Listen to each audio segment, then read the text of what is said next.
The night was heavy with silence, the kind that feels unnatural, as if the world was holding its breath. A single chandelier flickered above the grand hall, shadows stretching long across polished marble floors. A storm raged outside, but inside the mansion the stillness was suffocating. Suddenly, the crack of a gunshot shattered the quiet, the sound echoing through corridors like thunder. A man staggered forward, clutching his chest, crimson spilling across his tailored suit. His phone slipped from his trembling hand, the screen lighting up as he whispered, "It's done. The king is dead." His eyes glazed over, reflecting the golden light of the room, then fell to black as his body collapsed. In another corner, unseen eyes watched, unmoved, already plotting the next move. The air reeked of gunpowder, blood, and betrayal. Somewhere deeper in the estate, a glass shattered, and footsteps retreated into the dark.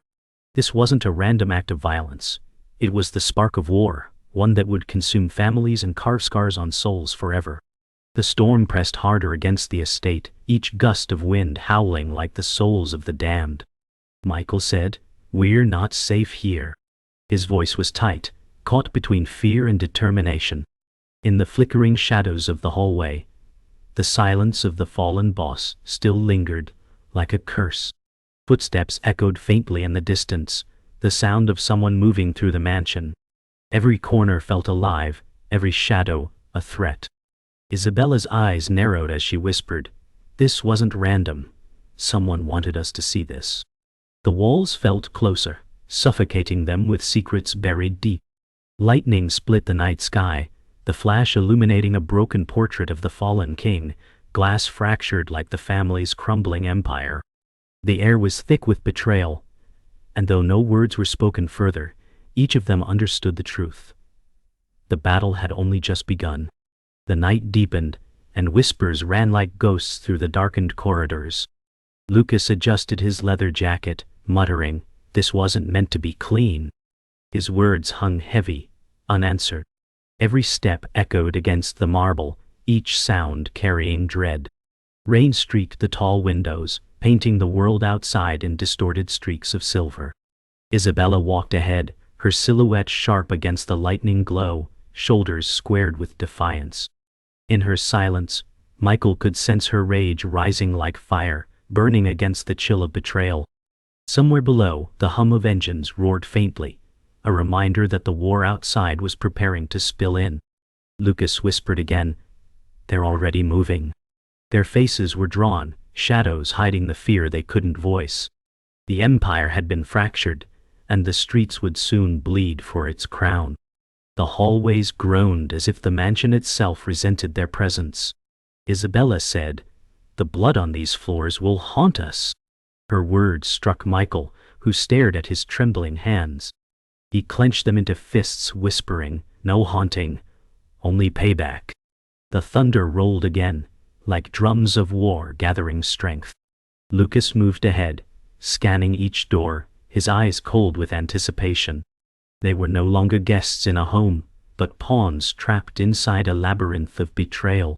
Behind them, a whisper of movement made Isabella spin, but only silence answered her. Every shadow carried weight, every silence screamed of danger. For them, escape was no longer an option. The mansion had transformed into a battlefield, its walls closing tighter with every heartbeat. The group stopped before a heavy oak door, its carvings worn by decades of secrets. Michael placed his hand on it, his voice steady but low. "Behind this lies the truth."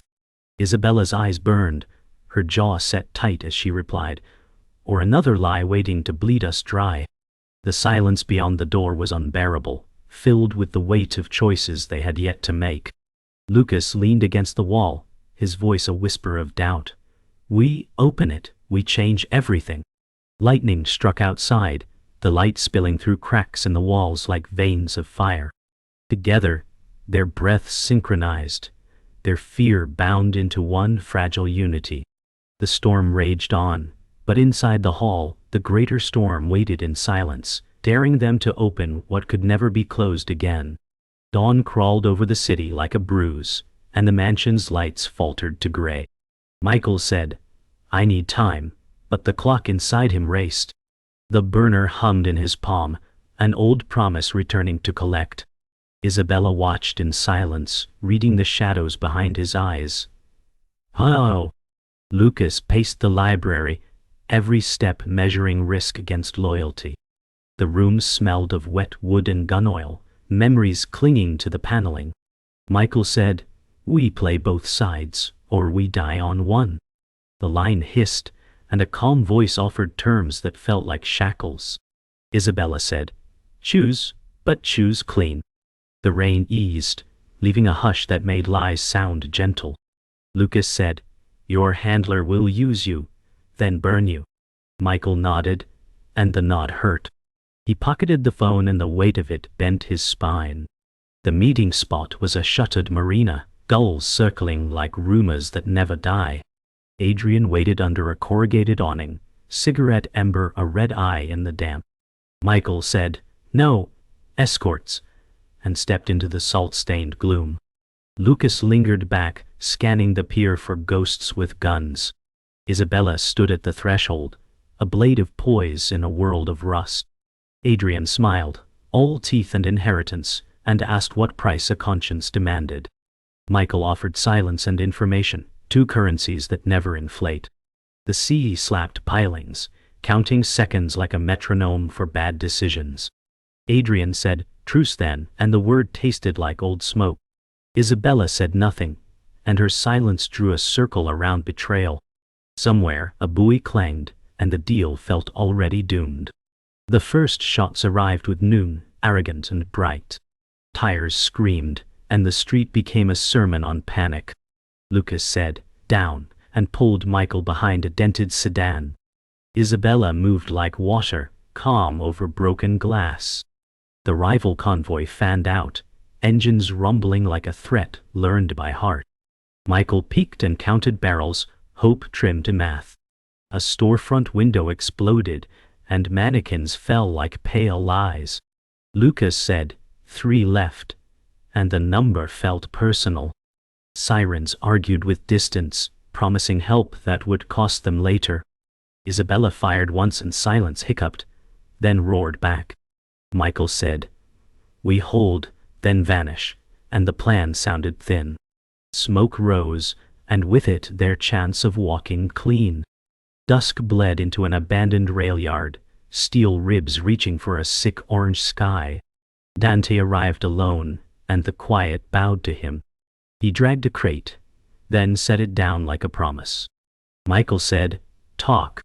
Dante said, "Listen." The lid opened on weapons, and a message carved in coal.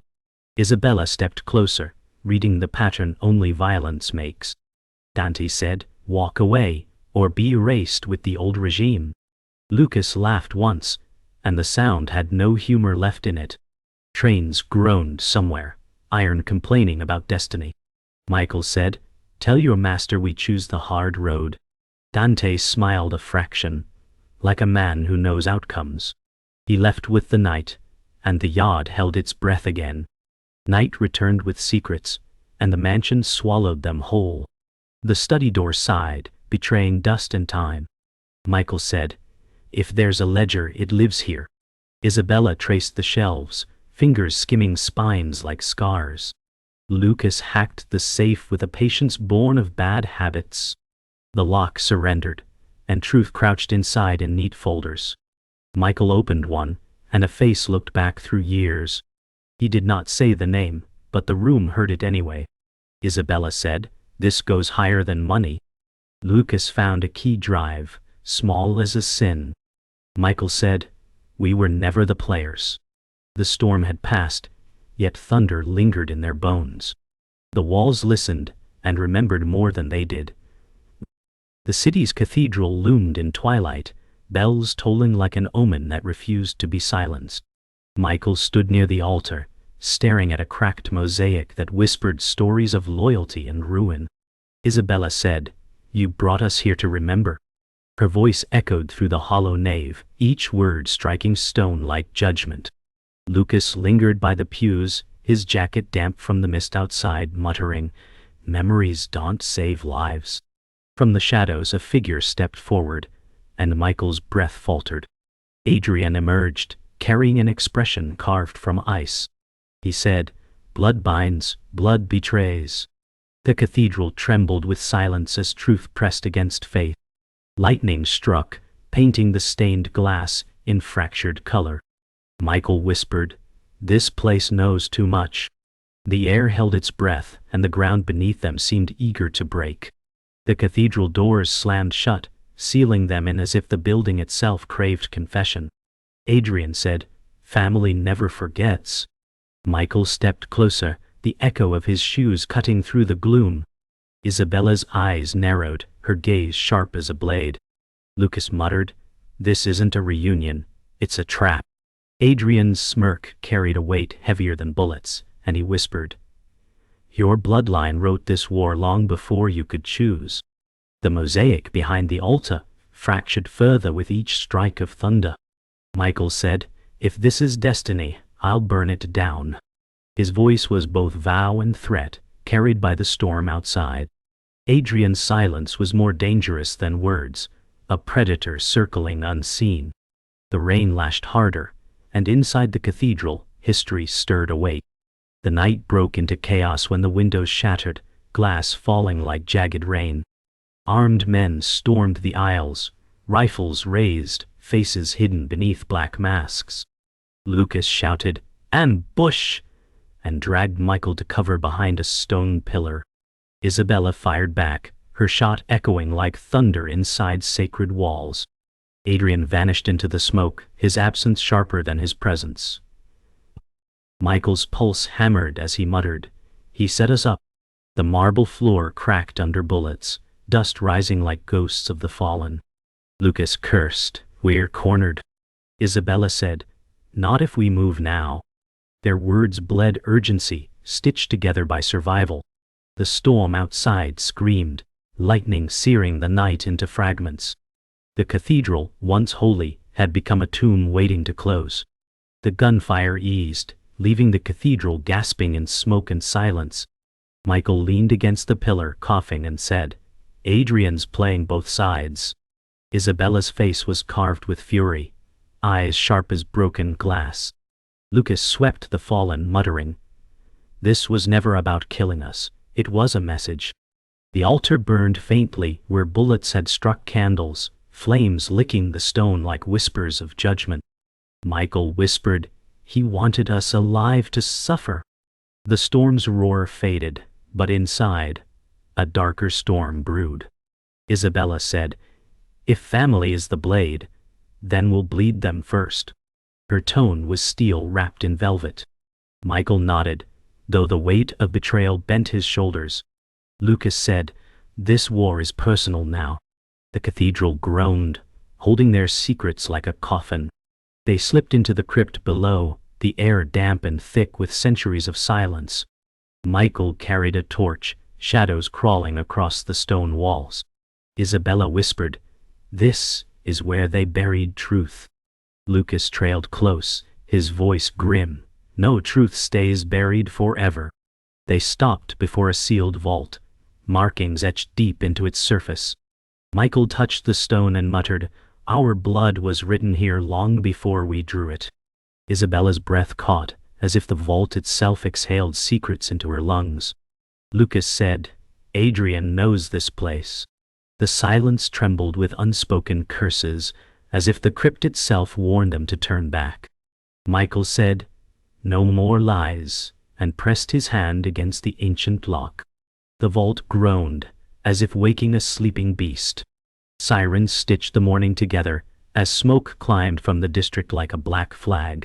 Michael said, "We hold this block or we vanish." His voice tried to be iron, and felt like glass. Isabella moved to the curb and mapped escape lines with her eyes. Lucas checked magazines and muttered, "They'll come heavy and proud." Trucks rolled in, dark grills grinning like wolves at breakfast. Windows opened above them and fear peered out, counting shots yet to happen. Michael said, "No civilians in the crossfire." His hands trembled, and then steadied. Isabella answered, "Then finish it fast." The first volley cracked. and the street leapt alive. Lucas dragged a barricade into place as brass began to glitter. Tires screamed, and a mural of saints took a new set of scars. Michael said, "Breathe, then fire," and the city obeyed. The assault waned like a storm that ran out of thunder. From the alley, Adrian emerged with 2 men and a smile that never reached his eyes. Lucas said, "Traitor or savior?" His voice carried grit and doubt. Michael kept his muzzle down, but not by much. Adrian said, "You want the roots, I want the ghost who burns them." Isabella stepped between histories and replied, "Truce costs interest." A gull wheeled overhead as if scouting the debt. Engines faded, leaving a drum beat of leaking pipes. Adrian flicked ash and said, "You bleed, I profit, we both live." Michael answered, "One move wrong, and we end you." The line tasted like iron on his tongue. Isabella watched the rooftops, reading angles and lies. Somewhere, a siren lost interest, and quiet turned dangerous again. By dusk the warehouse district wore a crown of fire. Michael said, "He's burning our map." The heat pressed language into sweat. Isabella counted exits and whispered, "This is a purge, not a message." Lucas watched tankers idle like beasts at a watering hole. Adrian studied the flames and said, "Supply lines die fast, legends slower." A roof gave way and sparks took to the wind like angry stars. Michael felt money turn to ash in the ledger of his mind. Lucas said, "He's choking us with our own roots." Isabella answered, "Then we steal his air." They backed into shadow as sirens converged. Adrian said, "I'll feed you one throat if you cut it quiet." Michael nodded once, and the nod felt like a contract written in smoke. The city swallowed the promise and kept the heat. The cold room hummed like a low prayer and smelled of bleach and secrets. Marco sat bound, eyes fixed on a stain he pretended was a door. Michael said, "Names, schedules, safe sites." His tone tried for mercy and found resolve. Isabella set the recorder down like a gavel. Lucas leaned on the table and said, "You were at the rail yard." Marco smiled the kind of smile that bleeds patience. Michael's knuckles whitened over a glass of water he did not drink. Isabella said, "He wants us angry, give him quiet." The silence grew teeth and bit the minutes clean. Marco finally whispered, "You are chasing a shadow that signs with family ink." Lucas glanced at Michael and did not ask the question. The hum deepened, and the room decided to keep score. The mansion felt smaller after truth stretched its walls. In the study, a phone rang with the calm of a metronome.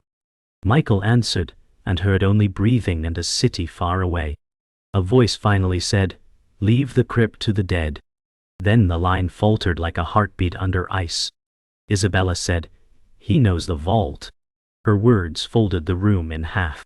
Lucas scanned the windows and murmured, "This came from inside our circle." Adrian poured 2 fingers of whiskey and did not offer it. Michael said, "We move the files and the fight." The storm had gone, yet thunder rehearsed in their ribs. The phone rang again and did not wait long. Isabella let it die and whispered, "Family Inc." The house listened, and every portrait refused to blink.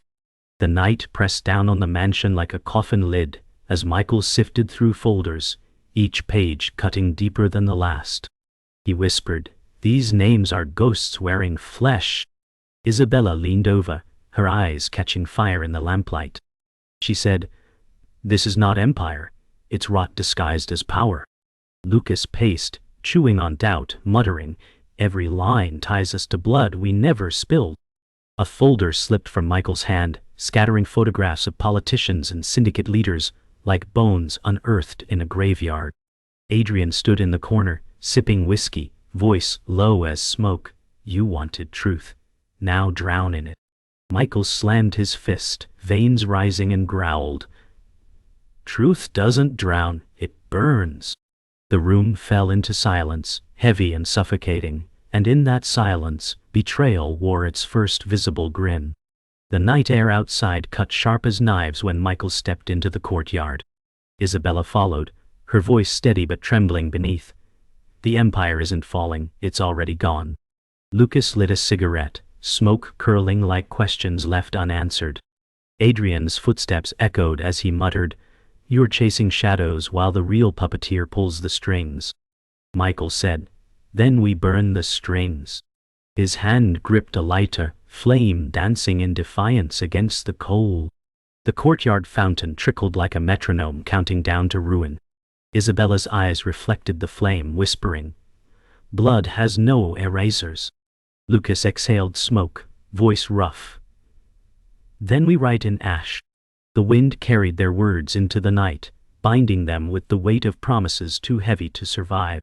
The safe house smelled of damp wood and fear when Lucas tossed the key drive on the table.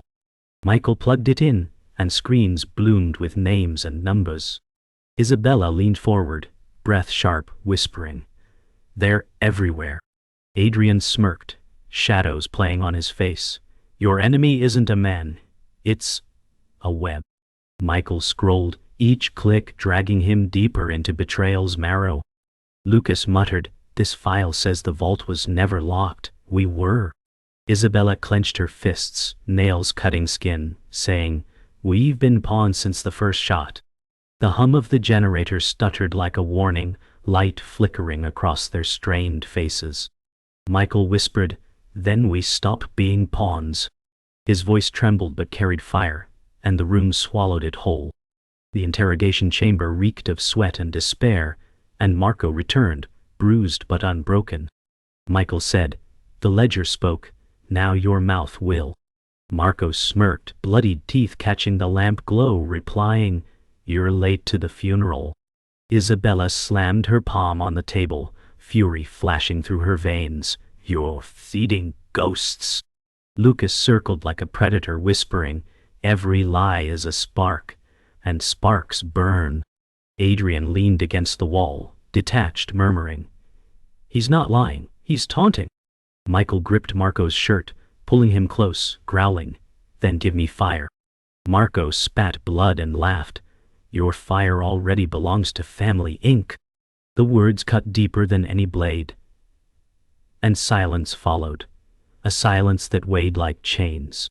The mansion's dining hall glowed dim under chandeliers as they gathered around a table scarred by history.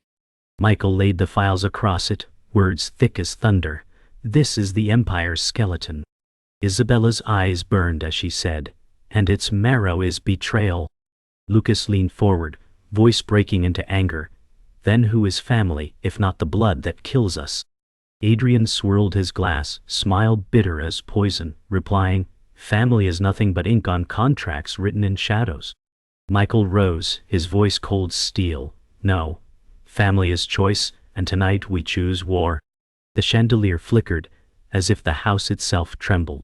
Their faces locked in unity, forged not by blood, but scars. The night bowed outside, preparing to witness the storm about to erupt. The estate rose from the cliff like a myth carved in stone, its windows gilded with deceit and salt spray. Michael said, "We end this inside, not out here." The gate sighed open as if the house had been waiting. Isabella studied sightlines and whispered, "Opulence is a mask. Expect teeth." Lucas checked the charge on his radio and said, "No echoes, no heroics." Marble steps swallowed their footfalls, each slab a ledger of sins. Chandeliers burned cold, throwing light that flattered lies and punished truth. Michael said, "We move room to room, no strays." A piano somewhere bled one lonely note, then died like a rumor.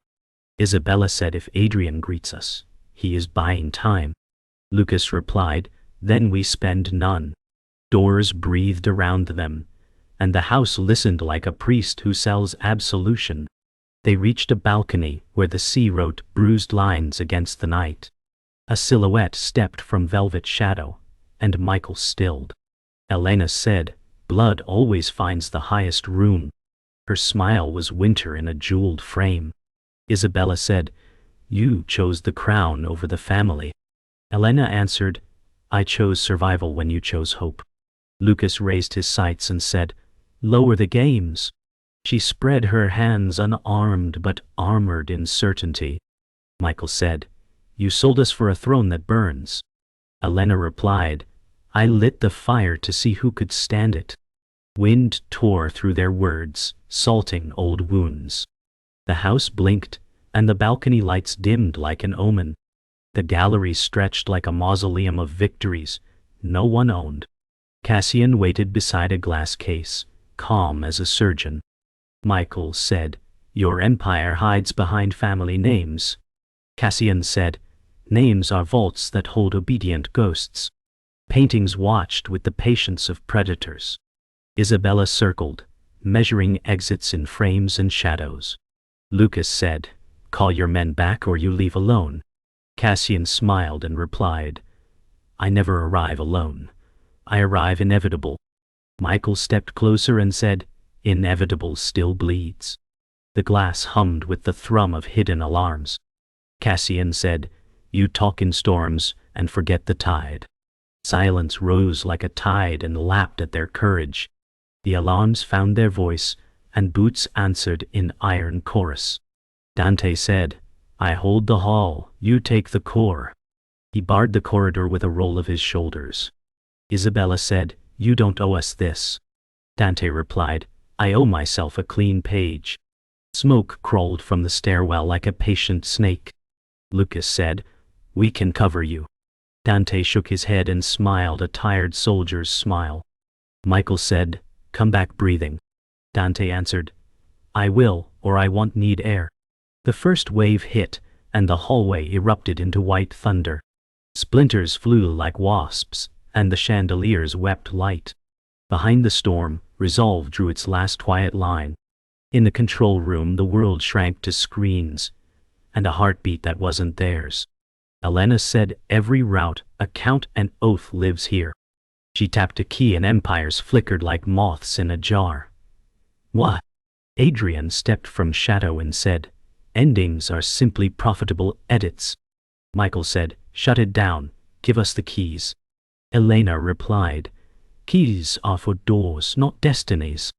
Isabella said, "Walk back from this and breathe like a human." Elena smiled without light and answered, "I traded air for altitude." Lucas said, "Altitude is lonely when gravity remembers you." Somewhere deep, Charge is armed with a sound like distant rain. Cassian's voice spilled from a speaker, amused and cold. "Make your choice, children of ink." The estate's ballroom burned with fractured light, flames gnawing at velvet drapes, as if history itself wanted erasure. Michael shouted, "This ends now." His voice echoed against marble, carrying rage and sorrow in equal measure. Elena stood at the far end, silver gown glimmering with smoke, her eyes cold as steel. Isabella stepped forward, voice sharp as broken glass. "You sold your blood for shadows." Elena replied, "I built an empire where weakness was forbidden." Lucas pulled Michael back, muttering, "She's stalling for Cassian." Gunfire rattled the ceiling, and sparks cascaded like dying stars. Michael raised his weapon, not at her heart, but at the truth she embodied. "If survival means betrayal," he said, "then I choose ruin." The gunfire receded, replaced by Cassian's voice carried through hidden speakers. "You are insects under a glass," he taunted, and his words dripped venom. Isabella spat, "Then break the glass." Michael scanned for control panels, while Lucas guarded the shattered entrance. Elena's lips curved. Pride and doom entangled. He's already won. Michael barked, "No one wins tonight." Sparks flickered across wet marble, casting fractured reflections of every face. Adrian entered silently, drink in hand, muttering, "Empires don't fall, they trade owners." Michael glared, whispering, "Not this one." Outside, thunder cracked, promising judgment in its roar. Confrontations shifted to the library, its shelves cracking beneath the weight of fire. Cassian appeared in person, tuxedo stained, calm like death rehearsed. Michael growled, "Your empire dies with you." Cassian smirked, "Empires never die, only change faces." Isabella's voice cut, "Then yours changes tonight." He drew a blade instead of a gun, steel whispering promises. Lucas whispered to Michael, "He wants blood, not bullets." Michael accepted with grim nod, weapon sliding aside. Steel clashed with fury as betrayal and loyalty collided in echoes older than the house itself. Cassian said, "You're already part of me." And Michael's roar answered, "Not anymore." The fight left Cassian bleeding, his grip faltering as he sank to his knees among burning shelves. Michael's chest heaved as he stood over him, blade trembling in his hand. Cassian whispered, "Kill me and inherit my curse." Isabella said softly, "Walk away, and he haunts us forever." Lucas urged, "End it, before he rises again." Adrian swirled his glass even now, chuckling, "A crown waits for whoever takes the fall." Michael's eyes blurred with smoke and tears, torn between vengeance and redemption. He whispered, "This ends with me, not through me." He dropped the blade, and Cassian's laugh broke into silence as flames claimed the last empire. Dawn cracked over ruins, smoke rising into pale sky like prayers. No one would answer. Michael walked out of the estate, bloodied and hollow, his eyes empty as ash. Isabella followed, her face marked with both survival and grief. Lucas trailed, limping, his silence louder than any vow. Adrian vanished into mist, leaving only echoes of laughter. The empire lay in rubble, and with it the weight of every betrayal written in blood. Michael whispered to no one, "Survival isn't victory." The world outside stirred awake, but for them time was broken. The phone in Michael's pocket rang once, insistent, a call from shadows that promised the war was not done.